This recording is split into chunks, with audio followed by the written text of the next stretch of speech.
BFF ko si Ricky. Tsaka si Miss pa, ang kanya napakagandang wifey.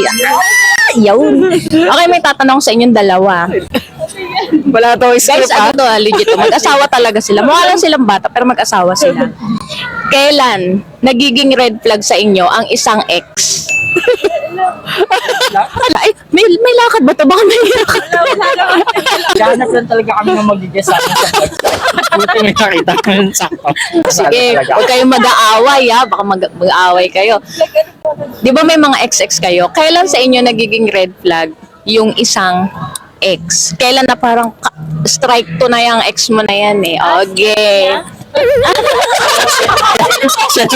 Ayun na. Siya lang kasi sasagot dahil ako, wala akong contact sa mga ex niya siya. Eh, kunyari, sa'yo, parang isipin mo na lang, ma'am. Kapag Ganyan. humihinga pa yung ex niya, red flag na sa akin. Kailangan dapat hindi na humihinga yung ex niya. Pag humihinga pa yun, red flag agad yun. Para mare-report yung page shot. Gagawin natin block yan. Ay, sorry. Ano tayo makukuha dito? O, si girl. Kailan sa'yo red flag yung ex niya? Si ano? Wala ka dyan. Halimbawa, yung ex nung husband, nag-message. Kamusta na? Naman to, napapainom tayo. Sabi ko na eh. Pag sinabi niya, uy, kamusta na? Red flag ba sa'yo yun? Para ito, papatay ka.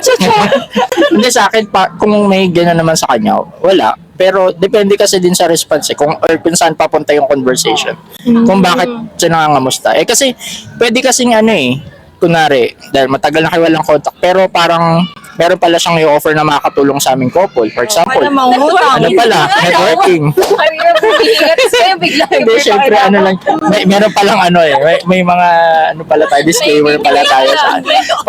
Pag gumihinga, red flag. Pero pag may pakinabang tayo, huwag tayo nagsusunog ng mga tulay basta-basta. Minsan na, biglang connect mo, biglang may connection tayo. So, pwedeng mag-reply. Cherry. Galing. Pwede Cherry daw. Siya lang, for the vlog yun. For the vlog purposes only po yun. Pero sa totoong buhay po, bahal po ako mag-reply. Yun nga, tama naman yung sagot. Pwede naman eh, basta syempre, yung behavior din ni partner, tapos kung ano yung nature ng pag-uusap nyo, di ba? Kasi kung kunwari, uy, kamusta? Naalala mo yung gano'n? Diba? Pangit yun. Na yun. Oo, na yun. Pero pwede, naalala mo yung ganito, may utang pa sa'yo, babayaran ko na yun. Pwede yan, pwede. Gano'n. Basta may pakinabang tayo. Yung may makukuha. May makakuha tayo. Yan, yan. Paano pag halimbawa may nagha-heart? Ayan, yan. Maganda yan. Fresh na fresh. Paano pag halimbawa may nagha-heart? Hindi siya yung nagha-heart ha. Si ex yung nagha-heart ng nagha-heart. Red flag ba sa'yo yun? Ba, picture nyo o picture niya, heart ng heart si ex, red flag ba sa'yo yun? Bakit friend? Ayoko! Bakit never friend? Ayun. Ayun. Nakablock na lahat. Dapat hindi dapat, friend. Red. Paano pag halimbawa, eto naman, may magandang, parang family bonding dati. Si ex, halimbawa, long-term na ex. Long-term mong ex o long-term niyang ex. May request ni family. Kunyari, uy, birthday ni Lola, ganyan. Sama mo naman si ganito, nire-request ni Lola. Red flag ba sa yung masasabi yun? Or anong gagawin mo pag gano'n? Yung parang nire-request pa rin ng isang family member na, uy, naalala ko si Miss pa, o kaya naalala ko si ganito. Sama mo naman dito. Tapos mag-meet kayong dalawa. Doon sa garden, sa reunion. Red flag ba sa yung matatawag yun? Ako muna. Siguro ano yun? Yung mga titang ano.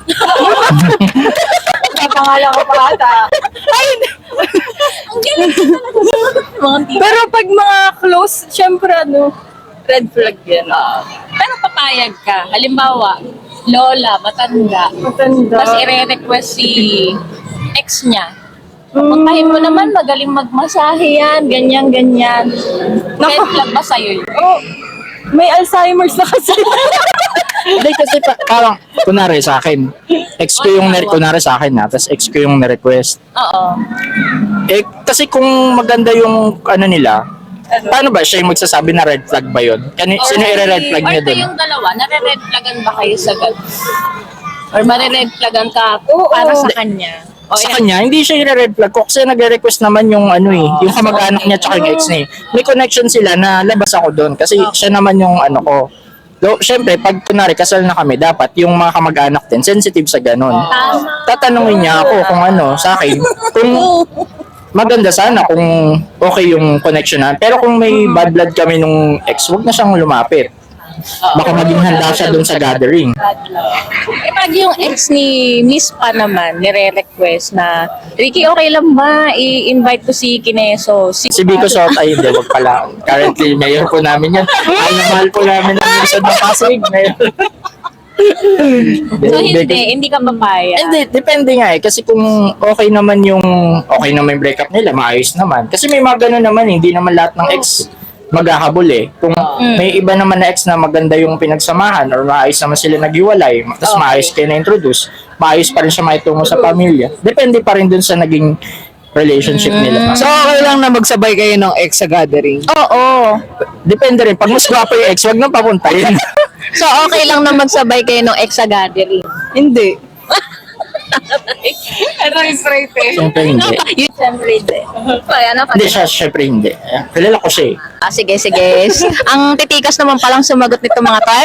Ay, kasal na sila eh. Sabi mo, di ba kasal na sila? Siguro iba talaga kapag kasal. Iba yung malinaw sila sa mga red at hindi. Yung kasi magjojowa parang yung nahihiya pang sabihin. Pero pag malinaw at malinaw. Kasal na eh, no? Parang lahat na parang lahat na yun, laban na yun. Kung may, kahit maging alam mong negative na dadating, kakainin mo na yun eh. Kasi kaya nga nag-decide kang pakasalan siya eh. Diba? Ay, may tanong ka. Sige. Paano Okay. pag ano? Teka, putulin natin. Yun lang, okay. Gigisayin muna namin. Marami pa kaming May isa tanong. pa. Ito, total sabi niya, di ba